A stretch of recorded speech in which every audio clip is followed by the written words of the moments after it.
Thank you, David, and thank you, Mayor Peduto, and thank you, Stefani. This has been one of the most remarkable experiences of our careers, being here in Pittsburgh for the past month. I'm Todd Bishop. I'm the co-founder at GeekWire. And I'm John Cook, co-founder of GeekWire. I feel like we're on our podcast I know, here. radio show. Yeah, this is how we open our show. But first off, Mayor Peduto, well said. I wish our mayor 10 or 15 years ago embraced this philosophy, and we didn't. And we'll get into this a little bit later, but very well said. Thank you. And it's funny, one of the stories that we know we want to do when we go back to Seattle is what Seattle can learn from Pittsburgh, and one of the points is going to be what our mayor, Jenny Durkin, can learn from you and your approach here. So I think you are to be applauded for the perspective that you bring to the position and to the city. As I said, this has been one of the most remarkable parts of our career, and what we're going to do in our brief remarks here is give you an overview of how we got here, what we did when we were here, and what we learned, most importantly, in the process. So, and what Pittsburgh can learn as well. Yes, so that's part of our goal here. So with that, for those of you who aren't familiar with GeekWire, and I know there are a few folks in the room, GeekWire is a national technology news site. We've been based in Seattle for the past 7 years. John and I have been reporters in the city for 15 to 20 years, depending on which one of us you're talking about. And we were reporters at the Seattle Post-Intelligencer newspaper, the Seattle PI, which no longer exists. So we know something about change. We got this idea to start our own GeekWire HQ2 search last year. We were sitting around at happy hour, where most of our best ideas come from, and we decided that we needed a new adventure. And we launched a search for GeekWire HQ2. We received proposals from 10 cities around the country, and we promised to bring up to 2 to 3 moderately paying jobs to the chosen city for a full month. And I am pleased to say that we did actually deliver on exactly that commitment. But we went through a rigorous RFP process. We had a matrix. We received proposals from all these cities, Columbus. Yeah, Denver, Raleigh. Cincinnati. My home state, California, Sacramento represent. We got one from Stockholm, though they were disqualified because we limited it to North America.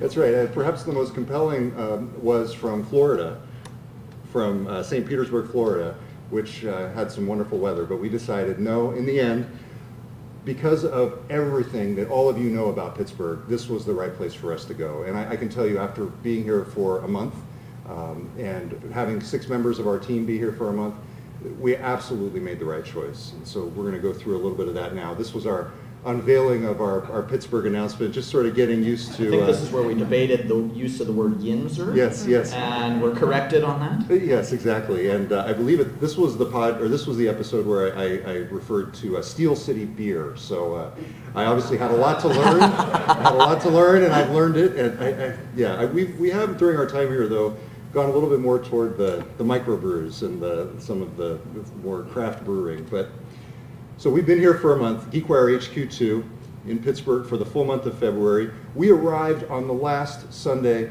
in January, a glorious Chamber of Commerce day. We got to go up to Mount Washington. We got to see everything around. This was the scene on that day. And then, of course, as you know, it just we brought the Seattle rain with us. I believe this was one of the record rainfall months, and we are taking full credit for that. I'm also taking credit for the Penguins' resurgence because I went to my first Penguins game and Go Pens! Go Pens, yeah. So we arrived, and I should point out, we did have folks cycling through the office for the full month, but the prize goes to GeekWire reporter Taylor Soper, who is right there. He was here for the full 34 days.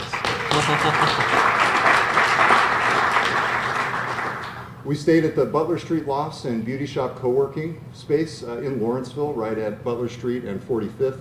Beautiful space. They have not yet opened their co-working facility yet, but when they do, it's going to be fantastic. And we remember Lawrenceville when it didn't have traffic and the prices of homes were $30,000. Back in January. Yeah. Yes.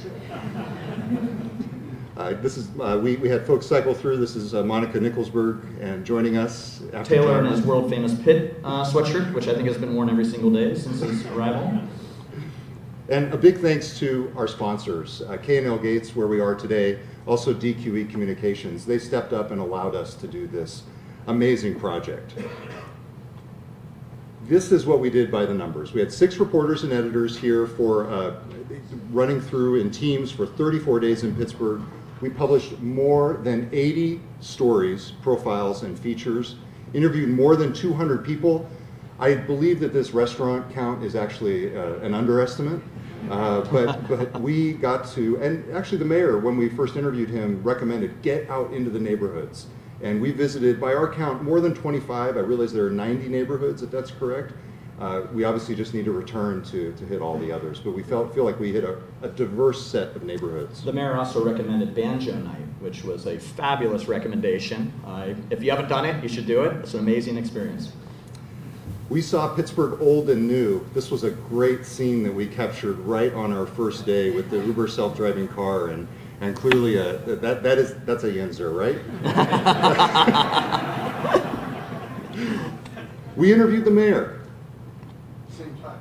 Yes, we interviewed here. Yeah, it is the same time. That's great. It was funny. It was my first moment of culture clash in Pittsburgh because I went in and I alluded to what we would be doing in Seattle. We would get about maybe 15 to 20 minutes with the mayor. And so I don't know if you remember this, but we walked in and you started showing us around your office. And you started talking about your mom's kitchen table and your favorite corner in the room. And I started getting nervous because you were cutting into my time. I didn't know you were going to give us a full hour. It was wonderful. And it was really, for me, the first eye-opening experience about just how different Pittsburgh is. I think I caught you off guard by saying, so where are we going to sit? Well, the funny thing there on the backstory, too, I grew up in Ohio, and so I have this Midwestern ethos, which I think penetrates Pittsburgh. I know many of you don't like to get associated with the Midwest, but there is a friendliness, a culture here that I think really resonates from the Cleveland-Akron area that I'm from. And so I always felt at home here in Pittsburgh, almost from day one as I interacted with the people. Taylor from Portland, Oregon, and Todd from Northern California, they kept talking to me like, what's going on here with the people? Like, what do they want from us? They were very suspicious of you Pittsburghers. And I was like, dudes, chill out. This is just the way people are here. They're nice. People are nice here. Of course, we interviewed the county executive. I want to give you just a sense for the range of people that we spoke with. Andrew Moore from CMU. Mark Power, our trusty tour guide here from CMU. We should point out, Carnegie Mellon's Computer Science, School of Computer Science Department submitted the proposal to bring us to Pittsburgh, and it was an extremely well-written proposal. We actually were biased towards Pittsburgh from the beginning, but that sealed it. Mark Power and Byron Spice and the rest of the crew there have just been spectacular during our time here, so a big thanks to them as well. Of course, the University of Pittsburgh Chancellor, and members of the arts community as well. This, of course, is the Kelly Strayhorn Theater Director. And Seattle Transplant, who's now leading up one of your theaters here. Keep Pittsburgh Dope. Of course, all members of the arts community. We interviewed people on the street. We interviewed lots of fascinating characters. We met your robots. We met your scientists. We met your luminaries and interviewed them. And of course, machine learning and artificial intelligence. We met your startup leaders and your company leaders, Duolingo. Your community leaders. Banjo Night. We went to church. I like to call this picture spreading the gospel of GeekWire. And of course, fish fries. Yes, Friday fish fries. And we ate very, very well. I'm sure a lot of you are familiar with this Pittsburgh phenomenon. All right, so a few of our coverage highlights. Yeah, so as we said, we've written more than 80 stories since we've been here, covered the full gamut. I think that snapshot, that photo essay, if you will, kind of shows how our approach to our coverage. We don't just jump in and cover software, and that's all we do. We really try to understand the dynamic of a community. And so we really experienced a lot of interesting technologies, interesting people, innovations, entrepreneurs, and also talked about some of the challenges that are facing here in Pittsburgh. And of course, we talked about Amazon HQ2, which we'll dive into a little bit later. But Yeah, Taylor and I got to ride in a self-driving Uber. That was a harrowing experience, especially when we hit one of the world-famous Pittsburgh potholes here. Mayor, I know you're trying to do your best to improve the situation there, but we lost the pool. It's that kind of 25 minutes in. The first reference to potholes. Yes, we actually were set off course in our Uber vehicle at that time because of that. This was one of my favorite stories. The second story here was Seattle Freeze meet Pittsburgh Nice, a love letter and a warning to Steel City. I think the mayor was referencing this story. It really built on a lot of my Midwestern DNA and the perspective I had being from the Midwest, and then having been in Seattle for the past 20 plus years and noticing this cultural change and this cultural difference between the two communities. And it really was, just as the headline says, a love letter, because I mean, we loved it here. This was a fantastic, it's a fantastic city. It's a fantastic place. The people here are so welcoming and friendly and open. And with that, and with the change that can come with the innovation economy, as the mayor alluded to, there come real challenges. And I think the key is to bring all aspects of the community together early on so that they can work together to solve those challenges early, because it becomes too hard to solve them when it becomes late. And I think that's what happened in Seattle, frankly. And Seattle has really kind of faced its own identity crisis in the last 5 to 10 years as the tech economy has grown at enormous speed and enormous pace. And it is a warning of what could happen here if those jobs and that economy really takes root. Of course, we had a really insightful piece by one of our contributors, Lisa Stifler, who talked about the comparison and the contrast between really the fundamental philanthropists of our respective regions, and I really recommend you read that. By the way, you can see all of the coverage that we did over the month at geekwire.com/HQ2. But really, Bill Gates was inspired by Andrew Carnegie in a lot of ways, and learned from him in ways both positive and negative. And I think it's really interesting to see the influences between the two cities. And the one story I didn't get a chance to get to, which kind of builds off this theme, was this idea that Jeff Bezos of Amazon also is somewhat inspired, I don't know directly so, but they have very similar business tendencies in terms of how they built their companies during down times, and they took advantage of recessionary periods to really invest heavily. So that's one story I didn't get a chance to get to, but hopefully still can turn. Yep. And of course, we spoke with the mayor. I felt at times that we were both sharing information, and hopefully that's one thing that we brought, was a perspective, having been in Amazon's backyard for the past, for basically as long as they've been there. And of course, we covered things including education technology as well. All right, so here's the meat of it. Here are key takeaways, the things that we would really want to leave you with. Number one is a no-brainer. Clearly, the cultural embrace that we received was shocking to some of us, as John said earlier, but this, I think, was the biggest takeaway in terms of the culture here. It was remarkable. Taylor and I spent an evening at the Mattress Factory during the Beer Fest, and it was the kind of situation where if you had gone there, if you were in Seattle, people would have gone with 2 or 3 of their friends and spent the entire time talking with their friends. Here, Taylor and I had genuine conversations and got to know a ton of people throughout that entire night, and it was an eye-opening experience for me, and I really do hope, to the mayor's point, that you can keep that. That's the special spice. It is. Yep. And John, you've written a lot about the infrastructure challenges. Yeah, that was the one thing that really struck me, especially my first arrival at the airport. And the traffic, which I know you'll complain about the traffic, and it looks like it's slowing down a little bit on one of the bridges, but in comparison to Seattle, it's actually not that bad. This is a city that was built with 700,000 people in mind. Now it's a city with 300,000. And so to me, there's this idea that the bones are really intact for Pittsburgh to emerge for its second chapter, if you will. And there's a lot of infrastructure here, from the roadways to the cultural district to the restaurant scene. I mean, it's here, and of course everything needs improvement, but I think there's the ability for Pittsburgh to really grow into its second skin. One lesson that I took away from the month, everybody talks about there not being an anchor tenant in Pittsburgh, and I do think that's true, but I would actually go a step further. One thing that we have in Seattle that I think is really missing here, that I would actually encourage you to pursue before you go after that anchor tenant, or even if you don't land that giant HQ2 from Amazon, it's the middle layer.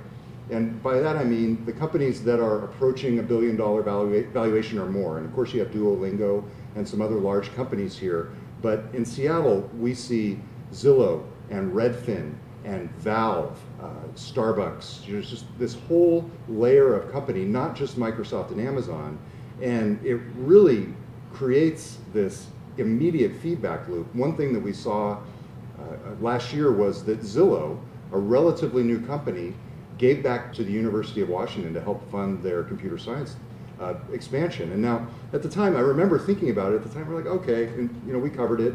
Oh, it's just another donation by another company to University of Washington Computer Science. Actually, my time here totally changed my perspective on that. It is incredible that a company that's only been around for 10 years, a little more than 10 years, is giving back that much to the institutions already. And so that's one of my big things that I would urge you to do, is to really shoot for that middle layer, more so even than the top tier technology companies in terms of the kinds of companies that you create here. Yeah. Building off that, I think one of the key strengths here, of course, is the research component. So that that part of University of Pittsburgh, CMU, is really the anchor, if you will, which makes Pittsburgh an interesting tech innovation economy because it's really rooted in that deep research, not so much the entrepreneurial DNA that you see in Silicon Valley or Seattle. And so while it's a strength, it's also in part a weakness that there hasn't been enough movement of the strong research component into the commercialization phase. I was really struck on the positive side by the sophistication of the robotics, and I think people here almost take it for granted. You have clearly self-driving cars driving around the road, and I had to remind folks a couple times, like, that is not happening in many other cities. It's only happening in one or two other cities, if that. And I think the more that you can recognize just how special the robotics are, and even extending into the startup ranks. If you had a robotics startup in Seattle, which is known traditionally for software, not hardware, you would go out there and it would be, their robot would be kind of like a toy, traditionally. When we've gone to the startups here in Pittsburgh, as you all know, I mean, these are sophisticated, ready for market machines. And I think, especially as we were talking in just a minute about the Amazon HQ2 bit, robotics is one of the key strengths that Pittsburgh has, and one of the reasons why I actually think Pittsburgh has a much better shot at Amazon HQ2 than a lot of people outside the city recognize. Yeah, of course the funding levels, I think that's a common story that gets told in terms of the amount of venture capital funding. There's about $300 million annually coming into Pittsburgh. Seattle, by comparison, is about $1.7 billion, so needs additional capital to help foster those startups, which will then grow into those mid-level companies that Todd mentioned. And how have you seen that happen in Seattle? Because that is something that you can shed light on. It is a hard thing to plan for because the anchor tenants to some degree drive those new entrepreneurs as they leave the big companies. And so some of this does tie back into just having the luck of a Jeff Bezos that picks Seattle, or Bill Gates being from that place. Well, it's funny because even real networks, yes, real networks still exists and they're based in Seattle, but the biggest contribution they've actually been making to the economy lately has been the people that leave there and start their own companies. You know all the examples. Yeah, absolutely. Yeah. Let's fast forward into the HQ2 discussion. We talked about bringing members of the community together. Obviously, incredibly important to do that early in the process versus later. So a lot of people have been asking us, when's Amazon going to make the announcement? But we don't have the inside scoop, although many people while we were here thought we were Amazon spies, including the Uber driver, the 83-year-old Uber driver who drove me around today, thought I was some sort of Amazon spy here. And it was awesome because I asked him, well, what do you think? Do you want Amazon here? And he said, hell yeah. I mean, he was awesome. He was a former used car salesman, 83, driving a Lincoln Town Car, and I was sweet. So I was like, hey, if the 83-year-old wants it in his town, then it's good enough for me. So one secret of Amazon is that every November, Amazon makes some kind of crazy announcement. You saw it with the drones on 60 Minutes with Jeff Bezos going on there. You saw it with Amazon Go, the checkout-less grocery store. You saw it with HQ2, the original announcement. It's sometime in the October-November timeframe, and they do it because then everybody is talking about Amazon right when it's the peak holiday shopping season. Amazon, I would bet money, maybe $2, that Amazon HQ2 will be announced in November of 2018. I think there's a possibility that they could winnow it down and announce a short list, probably in June, of 5 cities. And but if I had to pick a month, it would be November 2018. Do you disagree? No, I totally agree with that. The interesting thing here too with Amazon is that they will do this for maximum PR and marketing effect, and they will take control of that message to the best of their ability. So I do agree with that. I think we'll look for them fall of 2018. So Todd, do you think Pittsburgh has a shot? Yeah, I think Pittsburgh is in the top 5.